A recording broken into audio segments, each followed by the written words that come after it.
कि कीमत तो खूब बढ़ गई खेतों के धान की, लेकिन विदा ना हो सकी बेटी किसान की। और मतलब परस्त लोगों ने कुर्सी के वास्ते तस्वीर ही बिगाड़ दी हिंदू। नहीं है, कुछ नहीं है, महंगाई हिसाब से कमाई बहुत है। और जितनी सरकारी नौकरियां हैं सब प्राइवेट होनी चाहिए, क्योंकि जो भी सरकारी डिपार्टमेंट में होते कोई काम करके जिगर वालों का डर से वास्ता नहीं होता, हम वहाँ भी कदम रखते हैं जहाँ रास्ता नहीं होता।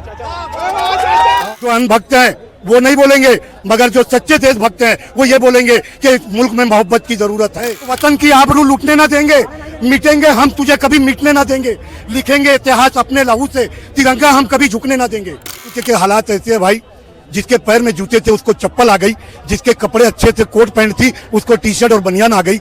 ऐसे हालात। मोदी जी के 10 साल की बात मैं आपको बताऊं, सिर्फ वो अडानी और अंबानी के लिए अच्छे हैं, आम आदमी के चेहरे से रौनक उड़ गई है। क्या लगता है 2024 में किसकी सरकार आएगी? सरकार तो ऐसा नहीं लगता कि इस मुल्क में अब सरकार बदलेगी, बल्कि ऐसा लगता है कि इस मुल्क में अब इलेक्शन ही नहीं होगा। मुझे ऐसा लगता है कि इंदिरा जी ने जो 1975 में जैसे इमरजेंसी लगाई थी, मोदी जी भी इमरजेंसी लगाएंगे। इमरजेंसी लगाएंगे मोदी जी? हाँ, मोदी जी भी इमरजेंसी लगा देंगे अगर ऐसे ही हालात रहे तो। और इस मुल्क के अंदर 2 साल के लिए इमरजेंसी लगाने के बाद 2026 में इलेक्शन करवाएंगे, मुझे ऐसा लगता है। अब मुझे तो इतना नहीं मगर मुझे यकीन है कि ये ऐसा कर देंगे, क्योंकि इलेक्शन डिक्लेयर अभी तक हुआ ही नहीं है। इलेक्शन डिक्लेयर नहीं हुआ और जून की 25 तारीख को इनको कुर्सी खाली करना है। जब इलेक्शन ही नहीं होगा तो मोदी जी हटेंगे कैसे? वो तो डायरेक्ट इमरजेंसी लगा के सारे अपोजिशन को जेल में डालेंगे फिर। और हम तो इस वतन अजीज से मोहब्बत करते हैं, हमको अपने वतन से बहुत प्यार है और खाके वतन की मुझ में अकीदत है दोस्तों, हिंदुस्तान की दिल में मोहब्बत है दोस्तों, ये इत्तेहाद मुल्क की कुव्वत है दोस्तों, भारत को एकता की जरूरत है दोस्तों। आज एकता जितनी कायम होगी उतना देश को फायदा होगा, वरना देश का नुकसान होगा। आज देश के हालात इतने बिगड़ते जा रहे हैं भाई, हम इस वतन से बहुत मोहब्बत करते हैं और वतन की आबरू लूटने ना देंगे, मिटेंगे हम तुझे कभी मिटने ना देंगे, लिखेंगे इतिहास अपने लहू से, तिरंगा हम कभी झुकने ना देंगे। खाके वतन से हमको मोहब्बत है। इस मुल्क के अंदर प्यार, मोहब्बत, भाईचारा एक दूसरे से कायम रखना जरूरी है। कोरोना काल के अंदर हमने देखा, हिंदू की लाश को मुसलमान ले गया, मुसलमान की लाश को हिंदू लेके गया। कितनी एक दूसरे से मोहब्बत थी। नफरत के बाजार में मोहब्बत के बीज बोने के लिए राहुल जी की जो पहल है वो बहुत ज़रूरी है। इस मुल्क में मोहब्बत बहुत ज़रूरी है। हमारा मुल्क हमेशा मोहब्बत की बुनियाद रहा है और बलिदानों की बुनियाद रहा, बलिदान दिया है। हमने आज़ादी के लिए बलिदान दिया, हमको फिर एक बलिदान देना होगा। हमको फिर इस मुल्क के लोगों को समझाना होगा कि ये मुल्क बचा लो, बचा लो, उठो, बचा लो। एक तरफ से राहुल गांधी बोल रहे कि हम नफरत की बाजार में मोहब्बत की दुकान खोलने में, जिस तरह से देश में हो रहा है उसको किस तरह से देखते हैं आप इस मुल्क के 90% पब्लिक के दिल पे हाथ रख के पूछो, जो अनभक्त हैं वो नहीं बोलेंगे, मगर जो सच्चे देशभक्त हैं वो ये बोलेंगे कि इस मुल्क में मोहब्बत की जरूरत है। और इस मुल्क में आज जो हालात है किसानों के भाई, मैं आपको बताऊं कि कीमत तो खूब बढ़ गई खेतों के धान की, कीमत तो खूब बढ़ गई खेतों के धान की, लेकिन विदा ना हो सकी बेटी किसान की, लेकिन विदा ना हो सकी बेटी किसान की। और मतलब परस्त लोगों ने कुर्सी के वास्ते तस्वीर ही बिगाड़ दी हिंदुस्तान की। हमको इस तस्वीर को बनाना है, इस तस्वीर को सुधारना है और इस मुल्क में भाईचारा ना इत्तेफाकी को दूर करके एक इत्तेफाक पैदा करना है, लोगों में प्यार मोहब्बत पैदा करना है। जय हिंद। मोदी जी के 10 साल कैसे लगे ये बताइए? मोदी जी के 10 साल की बात मैं आपको बताऊं, सिर्फ वो अडानी और अंबानी के लिए अच्छे हैं, आम आदमी के चेहरे से रौनक उड़ गई है। महाराष्ट्र में रहते हैं दोनों, मैं भी महाराष्ट्र का हूँ। सिर्फ वो अडानी और अंबानी के लिए अच्छे हैं, और किसके लिए अच्छे हैं बताइए आप? अरे इस मुल्क को हर चीज आज़ादी के बाद से आज तक के तरक्की होती आई है और मिलते आया है। मोदी जी ने आने के बाद सारी चीज़ों को बेचना चालू किया, सारी चीज़ों को बेचना चालू किया। आप भी चाहो खुद खरीद सकते हो।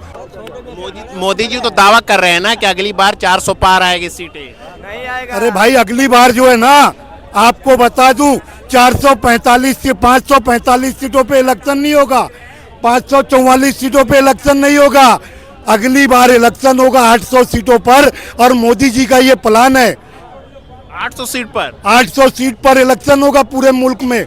मोदी जी ने इसीलिए पार्लियामेंट हाउस बनवाया है, और उनके प्लान में सब है। और 2024 में इलेक्शन नहीं करा के वो 2026 में इलेक्शन कराएंगे और मुल्क में इमरजेंसी लगाएंगे। ये बात आप लिख लो। इमरजेंसी लगाएंगे। हाँ, इमरजेंसी लगाएंगे, ये डायरेक्ट इमरजेंसी लगाएंगे। 1975 में इंदिरा जी ने जैसी लगाई थी, इंदिरा जी भी जैसे किसी की नहीं सुनी थी, इमरजेंसी लगाई थी। उसके बाद इलेक्शन 2 साल के 25 महीने के बाद हुआ था। अभी आप बोले तो मुल्क के हालात कैसे, क्या बोलेंगे उस पर? मुल्क के हालात ऐसे है भाई, जिसके पैर में जूते थे उसको चप्पल आ गई, जिसके कपड़े अच्छे थे, कोट पैंट थी, उसको टी शर्ट और बनियान आ गई। ऐसे हालात हो गए। महंगाई है कि नहीं? महंगाई मुझसे कम पूछिए आप महंगाई के बारे में। ये रोड पे जो लोग खड़े हैं, आप इनसे पूछिए कि कितनी महंगाई है। और फ्री का अनाज देने से आप इंसान को, फ्री का अनाज देकर आप उनको काहिल बना रहे हैं। अनाज दे के कोई मेहरबानी नहीं कर रहे, उनको काहिल बना रहे। मेहनत कशों को मेहनत से हटा रहे हैं। लोग तो उसी में खुश हैं, 5 केजी राशन मिल रहा है, उसी में खुश हैं लोग। तो बेवकूफ़ है वो अनभक्त लोग हैं जो राशन लेके खुश हैं। मैं समझता हूँ कि राशन से अगर खाली पेट भरता है और खाली जीने के लिए खाली पेट भरना है, तो फिर वो लोग अनभक्त हैं। मैं तो उसमें खुश नहीं हूँ। पेट को भूखा रख के किसी के काम आना, वो बड़ा काम है। जी तो लोकसभा में कह रहे हैं कि खाया है तो लौटाना पड़ेगा, बोल रहे हैं लोकसभा में। इन्होंने भी तो खाया है ना। इन्होंने क्या खाया है? अरे देश को बेच रहे हैं। देश को बेच दिया। फिर आज बेच रहे हैं ना। अरे भाई बॉम्बे का एयरपोर्ट बेच दिए। खरीदार कौन है? अडानी। कौन सा एयरपोर्ट बताया? बॉम्बे का सार एयरपोर्ट। तो वहाँ पे बॉम्बे की अडानी एयरपोर्ट लिखा हुआ है। हाँ, अडानी लिखा था, शिवसेना वाले ने उसको तोड़ा। चलिए चलो वो छोड़ दीजिए। और दूसरी बात, अभी आप कहते हैं ईवीएम पे, तेलंगाना कांग्रेस जीत जाए तो ईवीएम ठीक है। 2017 में राजस्थान जीत गए थे, 18 में तो ईवीएम ठीक थी। छत्तीसगढ़ जीत गए थे तो ईवीएम ठीक थी। अब जब हार गए तो ईवीएम खराब है। मैं ये नहीं, ईवीएम हटना ही चाहिए। मोदी राज में विकास हुआ कि नहीं, ये बताइए। बिल्कुल हुआ है। कहाँ नहीं? क्या हुआ? बताइए। हाईवे बने हैं 2 करोड़। हाईवे बने हैं, पक्के मकान बने हैं, हर घर नल पहुंचा है। और बताइए क्या क्या काम आपको बताया जाए? देखिए, हर घर नल पहुंचा, हाईवे बना, हर घर नल पहुंचा है, हाईवे बना है, पक्के मकान। इसके पहले क्या लोगों को राशन फ्री में मिला है? इसके पहले क्या मशीन, इसके पहले क्या पानी नहीं था? इसके पहले क्या अनाज नहीं था? गाँव में नहीं जाता था, हर जगह जाता था। अच्छा अरे बोलिए। दीवे के नीचे अंधेरा होता है और बाकी प्रकाश और चारों तरफ फैलता है। मोदी का जो प्रकाश है पूरे विश्व में फैल रहा है, बाकी जो भारत वो दीवे के नीचे अंधेरा ही रहेगा। क्योंकि यहाँ के लोगों को समझ नहीं आएगा कि वो क्या कर रहे हैं। क्या कर रहे हो? वो बहुत कुछ कर रहे हैं। क्या कर रहे हैं? क्यों नहीं करे? बहुत कुछ हो रहा है। तो वही तो बताइए क्या कर रहे हैं। इंडिया का जितना सुधार हुआ है वैसा कभी नहीं हुआ। क्या हुआ? जैसे ऐसा है, जितने चोर हैं जो देश के गद्दार हैं सब पकड़े जा रहे हैं। उनके यहाँ करोड़ों रुपए निकल रहे हैं। ऐसों पे तो ऐसे बात सुनो, पेड़ पे लटका के सीधे गोली। हेमंत विश्व शर्मा के बारे में क्या बोलेंगे? हेमंत विश्व शर्मा के बारे में क्या बोलेंगे? सर कौन से? नहीं पता होगा आपको? उसके बारे में नहीं, मैं नहीं पता होगा। जो बीजेपी में चले जाते उन्हें नहीं पता होगा। ऐसा कुछ नहीं है। ऐसा कुछ नहीं है। बीजेपी में जाए या कोई भी हो, जो कुछ नहीं पता है आपको? तो अजीत पवार के बारे में क्या पता है आपको? अजीत पवार उनका लड़का है, ठीक है। वो भी तो करप्शन में इन्वॉल्व है ना। ऐसा है, जो करप्शन किया है उस पर कार्रवाई होनी चाहिए। तो क्यों नहीं हो रही है ये बताइए? होगी, चाहे बीजेपी का हो, चाहे कांग्रेस का हो, चाहे किसी भी पार्टी का हो, उस पर कार्रवाई होनी चाहिए, कोई भी हो। अभी क्यों ऐसा बोल रहे हैं कि सिर्फ नहीं, कार्रवाई सब पे। जो देश का गद्दार है उस पर कार्रवाई होनी चाहिए। बस मैं इतना ही कहना। महंगाई है कि नहीं? आप गरीब है? कुछ नहीं है। महंगाई हिसाब से कमाई बहुत है। और जितनी सरकारी नौकरियां हैं सब प्राइवेट होनी चाहिए, क्योंकि जो भी सरकारी डिपार्टमेंट में होते कोई काम करके पुलिस भी प्राइवेट होनी चाहिए। पुलिस प्राइवेट नहीं होनी चाहिए। जो आपने बोला सरकारी तो है ना, जैसे हॉस्पिटल है और भी बहुत सारी चीज़ें हैं, जब प्राइवेट हुई ना, जब से सफाई हो रहा है हॉस्पिटलों में और लोग चिल्ला रहे सरकारी नौकरी खा गए, वो जो जहाँ 1 लाख रुपए में एक आदमी करता था, वहाँ 1 लाख रुपए में 5 आदमी करेगा, उसका परिवार सुखी रहेगा।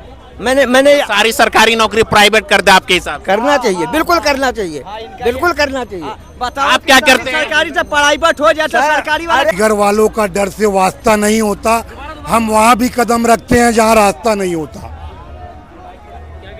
जिगर वालों का डर से वास्ता नहीं होता, हम वहाँ भी कदम रखते हैं जहाँ रास्ता नहीं होता। और आएगा कांग्रेस का दौर, फिर आएगा, आप देख लेना, आएगा वो दौर। हर हाल में आएगा राहुल गांधी। इस मुल्क में जितनी आज बर्बादी, तबाही, नफरत पैदा हुई है, मोहब्बत की शक्ल में आज देखो मोहब्बत पैदा होगी। और हम मोहब्बत के पुजारी हैं, मोहब्बत के हमदर्द हैं, मोहब्बत के साथी हैं। हम हमेशा मोहब्बत के साथी रहेंगे। वो तो वक्त बताएगा, वो तो वक्त आने वाला वक्त बताएगा, आने वाला वक्त बताएगा। हम वो दरिया, हमें अपना हुनर मालूम है, जिस तरफ चल पड़ेंगे रास्ते बन जाएंगे। मोदी जी तो गारंटी दे रहे कि नहीं आएगी कांग्रेस, मोदी जी गारंटी दे रहे हैं नहीं आएगी कांग्रेस। अरे भाई, हर आदमी, घमंडी आदमी हमेशा, मगरूर आदमी हमेशा आपे के बाहर रहता है। मोदी जी को आप घमंडी बता रहे हैं? अरे है, बिल्कुल। मोदी जी तो कह रहे हैं ना, खाया है तो लौटाना पड़ेगा। 70 सालों में जो भी करप्शन किया है। कौन किया 70 सालों में करप्शन? अरे यार, ये एयरपोर्ट, ये हवाई जहाज और ये सब जो है, ये कॉलेज, ये किसने बनाया? ये बड़ी बड़ी यूनिवर्सिटी किसने बनाई? ये बड़े बड़े हॉस्पिटल किसने बनाए? घोटाला करके बनाया। अरे भाई, पब्लिक का पैसा पब्लिक के काम आया, अब उसको तुम बदनाम करोगे तो अलग बात है। कांग्रेस राज में भी तो बहुत घोटाले हुए हैं। अभी कौन से अच्छा हो रहा है, आप बताओ ना। अरे गरीबों को ना, मेहनत कशों को वो निकम्मा बनाने वाला काम कर रहे हैं। जो बोल रहे हैं ना 5 करोड़ 25 करोड़ 50 करोड़ को अनाज दे रहे हैं, ये उनको मेहनत कशों को निकम्मा बना के उनको और जमीन में डालना चाहते हैं, ताकि ये फुकट का अनाज खा के दबे रहे। अरे भाई, मैंने आपको बताया ना, किसानों की हालत देख लो। मैंने ये भी बोला कि कीमत तो खूब बढ़ गई खेतों के धान की, लेकिन विदा ना हो सकी बेटी किसान की। और मतलब परस्त लोगों ने कुर्सी के वास्ते तस्वीर ही बिगाड़ दी हिंदुस्तान की। जय हिंद।